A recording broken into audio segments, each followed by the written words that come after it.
আজকে একটু বিকাল বেলা ঢু মারবো, মা ছেলে মিলে ঘোরাঘুরি করব। তো ছেলে গ্যারেজে এসে দাঁড়িয়ে আছে বাবার অপেক্ষায়, বাবা কখন আসবে বাইক নিয়ে ঘুরবে।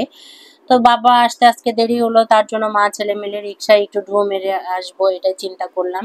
পরে একটা রিক্সা নিলাম, নিয়ে ছেলে তো অনেক রাগ হয়েছে, ছেলে রাগ ভাঙানোর জন্য, মান অভিমান ভাঙানোর জন্য গ্রাম্য একটি পরিবেশে চলে গেলাম, যেখানে পুকুর আছে, গাছপালা আছে, সবুজ ফসলে ভরা। এখন তো ধান কাটার মৌসুম, অনেক জায়গায় ধান কাটছে। তো সেই সব দেখানোর জন্য একটা রিক্সা রিজার্ভ করলাম যে 1 ঘন্টা ঘুরবো আমরা, আপনি আমাদেরকে 1 ঘন্টা ঘুরাবেন। এই ভেবে ছেলে কিন্তু কিছুতেই মান অভিমান ভাঙছে না, যে না বাবা কেন আসলো না, একটু আজকে বাইকে বাবার সাথে সে ঘুরতে চেয়েছিল, কিন্তু সেটা আর হলো না। তো আমি তাকে বিভিন্ন গাছগাছালি চেনাচ্ছি, এখানে খড়ের পালা দেখা যাচ্ছে সেগুলা বলছি, এবং ধান কাটছে কিভাবে, কেন কৃষকেরা ধান কাটছে, ওর কত প্রশ্ন, ধান থেকে কিভাবে চাল হয়, এই ধান কেন আমরা লাগাই, খড় কেন পালা দেওয়া আছে, সবকিছু সে আমাকে জিজ্ঞেস করছে। অর্থাৎ এখনই তো তার জানার সময়।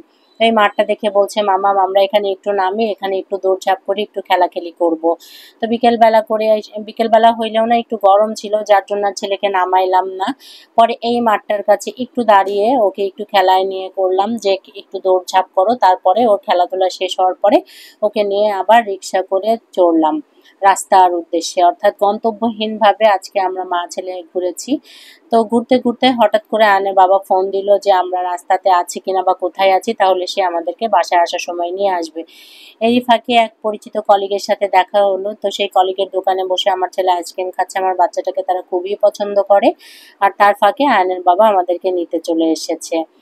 তো আমরা এখন একটু ঘোরাফেরা করলাম, হালকা ঘোরাফেরা করার পরে আমরা সবাই মিলে একসাথে সন্ধ্যার পরে বাসায় চলে আসলাম। মাঝখানে একটু চা খেয়েছি, একটু নাস্তা করেছি। টাটা।